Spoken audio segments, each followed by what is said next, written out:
Não sei se vocês acompanharam a história que se deu semana passada, que foi o assassinato do Brian Thompson, que era o CEO de uma grande empresa de seguros de saúde nos Estados Unidos, que é a United Healthcare. E aí ele foi assassinado na frente do hotel no qual ele estava hospedado, e o assassino ele fugiu numa bicicleta. Bicicleta dessas que aluga na cidade, né? Então, assim, esse caso gerou muita repercussão, né? E, inclusive, a suspeita de que houvesse sido um atentado podia ser de rivais corporativos, podia ser por causa de questões de saúde. E hoje um suspeito foi preso e o que aconteceu agora é que muita gente nos Estados Unidos está considerando esse rapaz como se fosse um herói. Então, a pergunta que a gente levanta hoje aqui é que se esse assassino, ou esse suspeito, né, esse possível assassino, ele é um herói ou é um vilão nessa história. Mas antes de entrarmos mais no perfil dessa pessoa que é o suspeito de ter assassinado o Brian Thompson, hoje também veio uma notícia bem triste, que foi a morte do Dalton Trevisan. O Dalton Trevisan é um escritor curitibano e ele é possivelmente um dos maiores escritores já produzidos no Paraná e um dos maiores contistas do Brasil. Ele morreu aos 99 anos e era uma figura reclusa, uma figura bastante enigmática, que produziu muito em vida, foi ganhador dos principais prêmios literários no Brasil e em língua portuguesa, e será uma grande perda para a literatura. É um autor respeitado, é um autor que serviu de referência para muita gente, é um autor que eu admirava bastante, e eu falei recentemente sobre figuras reclusas, né, autores reclusos, e o Dalton Trevisan poderia ser uma dessas figuras. Ele vivia em Curitiba, não dava entrevistas e defendia que a obra é mais importante do que o autor. Então, uma grande perda. E eu mando aqui os meus pensamentos para a família do Dalton Trevisan. E aí, quem foi preso, né, hoje, voltando à história aqui do Brian Thompson, quem foi preso hoje é um rapaz de 26 anos chamado Luigi Mangione. E ele é um rapaz que parece ter uma trajetória brilhante na sua vida, né? Nasceu numa família de milionários, uma família rica, estudou nos melhores colégios, é formado na Universidade de Pensilvânia, fez mestrado também e parecia ser alguém com um futuro traçado, um futuro brilhante.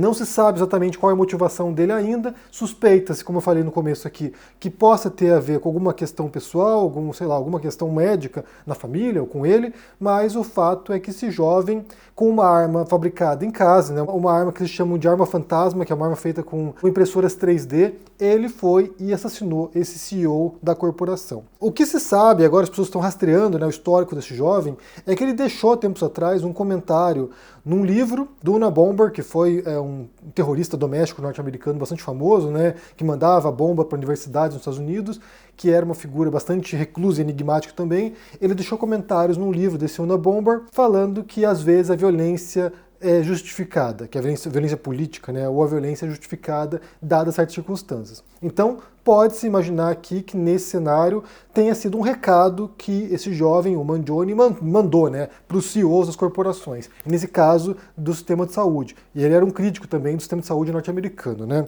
Aí, a primeira coisa que eu tenho que falar para vocês aqui é como, se for isso, né, supondo que seja isso, ele entendeu que a violência seria necessária nesse contexto para poder enfrentar o sistema de saúde privado, nesse caso, injusto nos Estados Unidos. E aí ele vai e mata um CEO. Se for isso, se essa for a ideia dele, e aí voltando à pergunta se ele é um herói ou um vilão, né, e como eu falei, tem muita gente considerando como se fosse um herói, se for isso, essa ideia dele soa infantil, soa, sabe, uma ideia sem grande reflexão sobre a implicação do ato dele. E aqui eu quero recomendar para vocês um documentário, é um documentário antigo, do começo dos anos 2000, chamado The Corporation. Tem ótimas entrevistas com o Chomsky nesse documentário. E o que eles fazem nesse documentário é tentar traçar o perfil psicológico, entre aspas, das corporações. Como funcionam as corporações. E aí eles mostram ao longo do documentário, né, se você for mapeando qual é o perfil dos atos que uma corporação pratica, que as corporações seriam psicopatas, se fossem humanos. Se fossem pessoas, as corporações seriam psicopatas. É claro que eles comparam porque a corporação é uma pessoa jurídica, né, em comparação à pessoa física. Então, essa pessoa jurídica, ela tem práticas, ela tem comportamentos que a classificariam como uma psicopata, porque ela não tem preocupação com os outros, não tem remorso, ela toma decisões ela toma decisões sem medir as consequências e assim por diante. E nesse documentário, uma coisa que é interessante que mostra, né, são alguns casos particulares de grandes corporações norte-americanas, abusando dos clientes, abusando do meio ambiente, abusando da saúde pública e assim por diante. E o que eles fazem ali é uma distinção entre a corporação, a empresa, nesse caso aqui, por exemplo, a United Healthcare, a corporação e quem trabalha nessa corporação. Porque o que eles dizem ali, inclusive tem, pessoas do meio corporativo participando dessas entrevistas, o que eles dizem é o seguinte: a pessoa que trabalha nessa corporação, o funcionário da corporação, o CEO da corporação, né, o presidente da corporação, podem ser pessoas que se preocupam com o meio ambiente, podem ser pessoas que se preocupam com o outro, podem ser pessoas que têm uma visão consciente da realidade.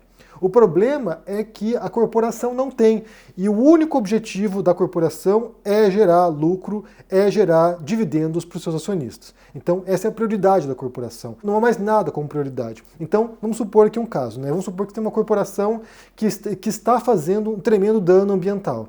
E aí ela calcula, né? Olha só, se eu pagar uma multa para destruir o meio ambiente, se a multa sair mais barato do que a gente ter que mudar aqui procedimentos e práticas da empresa para poder se adequar à normativa, se pagar a multa for mais barato, paguemos a multa. Vamos destruir o meio ambiente, mas a gente paga uma multa e tudo bem. Se mudar as práticas for mais barato, a gente muda as práticas. Se não for, a gente continua destruindo o meio ambiente.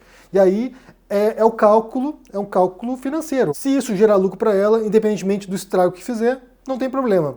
É claro que também há um impacto social, né? Um impacto de percepção das pessoas. Se a empresa, né, a corporação perceber que é melhor mudar as práticas porque o impacto na visibilidade dela pode afetar os seus lucros futuros, aí sim pode ser que haja uma mudança. E as pessoas no interior desse sistema, por mais que elas individualmente sejam contra a destruição do meio ambiente, o que elas fazem é jogar o jogo, porque elas têm que desempenhar, elas têm que dar resultados para a empresa, né?